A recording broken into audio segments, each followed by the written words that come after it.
Barak Yahweh, Barakatah, Yahushua, Barak Yahweh, Barakatah, Yahushua, Ba Hashem, Rakakwadash, the honors to the apostles, the elders, salutations to you, sincere brothers, teaching in truth and sincerity. Lesson will be entitled Defining True Happiness. I repeat, Defining True Happiness. Lord will, you are edified. Video was inspired by the TikTok platform Ghetto News Reporter. Zero happiness doesn't exist for a man, and he's absolutely right. Video will be used for our use. Where have you? Where's that happy space? Have you found that space, or are you on a search to that space? I mean, it don't exist. Don't say that. It don't exist. I guess. And it does exist, just not in this kingdom. I mean, it's a space of content. You know where It's more than being content, according to the Etimon. you can be cool, but I mean, I don't even understand how. I mean, but that's just me. I guess stuff that didn't happen in my life, I don't believe there's a such thing as a happiness, especially not for no man. Like it's Not an Israelite man, not an Israelite woman. not no happiness. Wow. Like in my experience, I've never. Enough of that. So let's go to the Etimon for Salak. All right, happy. Okay, so happy can be modified into the term happiness. And according around the late 14C, favored by fortune, being in advantageous circumstances, prosperous, okay, of events. Also, it means to be very glad. And around the 1520s, changed to greatly pleased and content. And also, according to the Old English, it means wealth and riches. Okay? Now, favored by fortune, being in advantageous circumstances to prosper. This will transpire in the kingdom of heaven. Okay?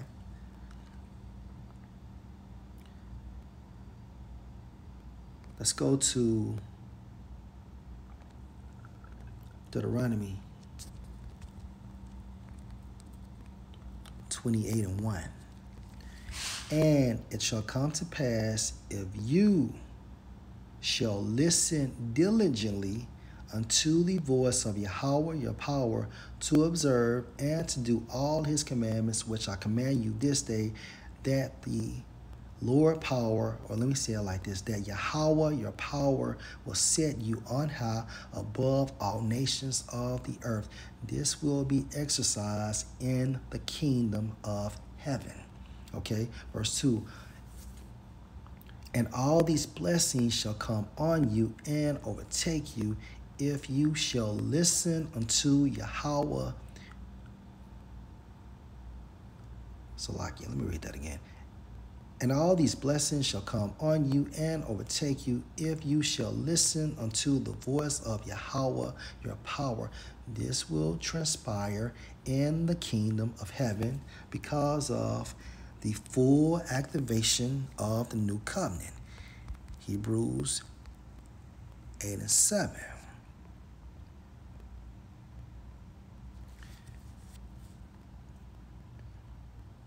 Let's start at verse 8. For finding fault with them, us, he said, behold, the days come, saith the Lord, when I will make a new covenant with the house of Israel and with the house of Judah, not according to the covenant that I made with their fathers in the day when I took them by the hand to lead them out of the land of Egypt, because they continue not in my covenant, and I regarded them not, saith the Lord. For this is the covenant that I will make with the house of Israel after those days, saith the Lord. I will put my laws into their mind and write them in their minds, okay, or in their hearts. And I will be to them a power, and they shall be to me a people, and they shall not teach every man his neighbor and every man his brother, saying, Know the Lord, for all shall know me, from the least to the greatest. Right? So we will be changed. And because of this change, this great change, guess what? Because of this great change, right? Let's go back to Deuteronomy. Slakia. 28 and verse 1. And it shall come to pass in the kingdom of heaven, you shall listen diligently unto the voice of Yahweh your power, to observe and to do all his commandments which I command you this day, that Yahweh your power will set you on high above all nations of the earth forever. And all these blessings shall come on you and overtake you, if you shall listen unto the voice of Yahweh your power. See, true happiness for us is in the kingdom of heaven. Okay, let's go to the book of Malachi. Malachi 4 and 2. But unto you that fear my name, starting with the 144,000, right, the elect, shall the Son of Righteousness, another title for Yahushua, arise with healing in his wings. The elect receiving salvation and receiving new bodies, and by default spiritually implanted not to sin. And if you don't sin, you never die. Okay? And you shall go forth and grow up as calves of the stall. Now remember,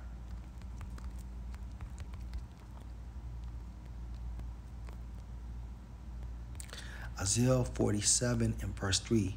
Your nakedness shall be uncovered, yea, your shame shall be seen. I will take vengeance, and I will not meet you as a man. So just like Yahushua has changed, okay, the elect will be changed, beginning with 144,000, going into that new covenant spoken of in Hebrews, the 8th chapter. Keep this in mind. And by default, we will understand the true definition of happiness, defining happiness. We will be living it out in the kingdom of heaven, okay? And let's go to Luke chapter 16, going into the parable of the rich man and Lazarus. Now, the rich man is symbolic for the nobility of Edom, and Lazarus is symbolic for the elect, beginning with the 144,000, okay? So let's just jump down to verse 24. And he cried and said, Father Abraham, who is he, the rich man? Have mercy on me. He's catching hell, okay? And send Lazarus that he may dip the tip of his finger in water and cool my tongue, for I am tormented in this flame. Now, this is symbolic for how the Edomites will catch hell in the kingdom of heaven. Verse 25, but Abraham said, Son, remember that you and your but Abraham said, Son, remember that you in your lifetime received your good things in your kingdom, and likewise Lazarus evil things. See, we don't know the true definition of happiness, okay? Having good fortune, okay? But now he is comfort and you are tormented. See, in our heaven, we will fully be happy. We will experience happiness in its truest form, okay? We will have good fortune, all right? We will be favored, all right? We will have advantageous circumstances. We will prosper. We will turn out well. Okay, we will be more than pleased and more than content. We will have wealth and riches, all these definitions. Okay, defining happiness.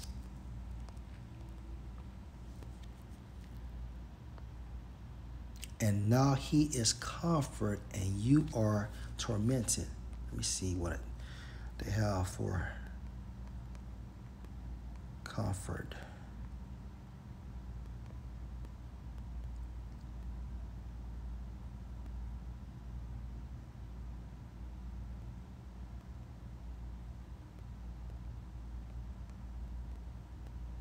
Okay. All right, so let's go to Luke. No, it's Slocky. Change that. Let's go to Revelation 21 and verse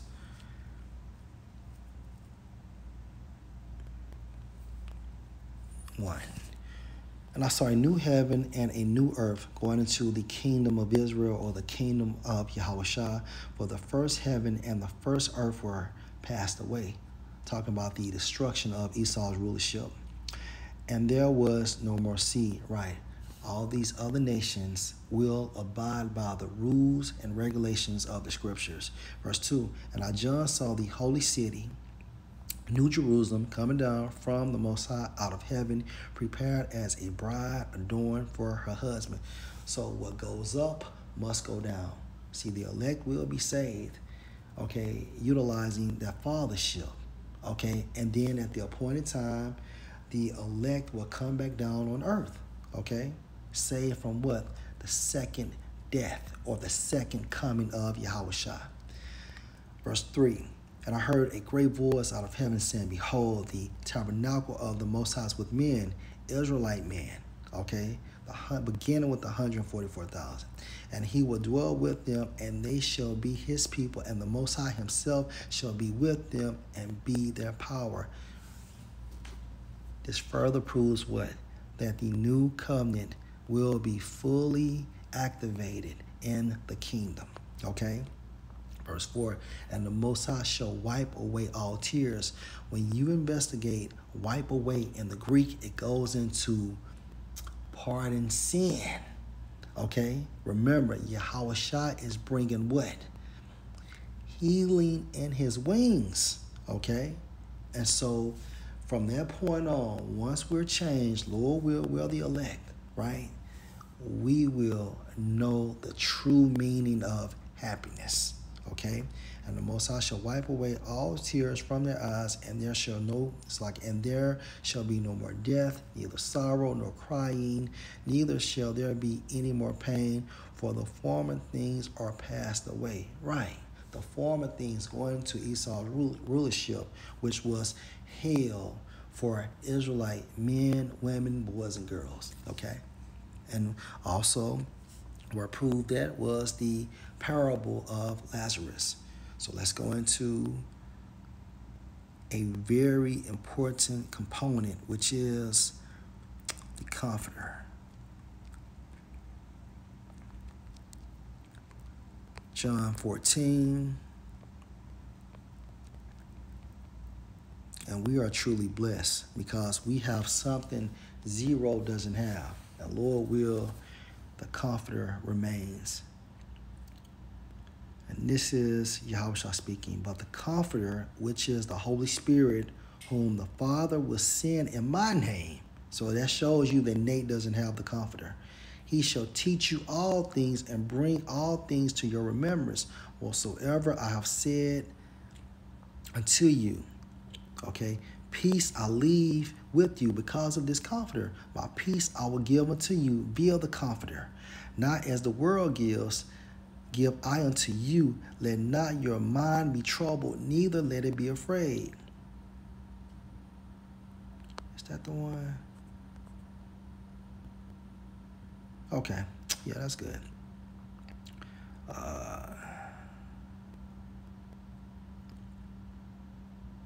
Let not your heart be troubled, neither let it be afraid. You have heard how I said unto you, I go away and come again unto you. If you love me, you would rejoice because I said, I go unto the Father, for my Father is greater than I. And now I have told you before it come to pass, that when it come to pass, you might believe. But this is the point, right?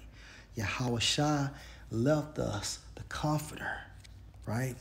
And how do you define the Comforter according to the Greek? Strong's G 3875. Parakletos. Parakletos. So, in the widest sense, it's a helper, a succorer, an aider, or an assistant. Okay? So, via the Comforter, we understand what true happiness is. We understand that we have a continuing city to come. We are beyond content. Okay? But when it comes to Esau's rulership, yeah, we're content. As long as we have our daily bread, nothing else matters. Okay, we have the Holy Spirit, we have food, we have shelter, all right? We have water, we have clothes, we have a vehicle that can go to and fro, so we're blessed. And for brothers that are, let me say it like this, for brothers that don't have some of these things, right? You have the brotherhood to assist you with these things. If a brother doesn't have a car, then pick him up or take those products that he needs to him. If the brother's short on bread, give him bread, all right? If the brother needs some water, wine, or juice, help the brother out, so on and so forth. So we have each other, right? And it's the mechanism of the Holy Spirit that connects us, all right? So also, of the Holy Spirit destined to take the place of Mashiach in the Spirit with the apostles after his ascension to the Father to lead them to a deeper knowledge of the gospel truth and give them divine strength and needed to enable them to undergo trials and persecutions on behalf of the divine kingdom. So if Yahushua did not ascend to the Most High, we never would have received the Holy Spirit. And we need the Holy Spirit to attain a deeper knowledge of this gospel. And the same mechanism assists us in undergoing trials, persecutions, or what the fuck ever for the divine kingdom. Okay? So we have all we need. Okay? All praises to Yahweh, Bahashem, Yahushua, defining the term happiness, which we will have more than enough in the kingdom of heaven. Shalom.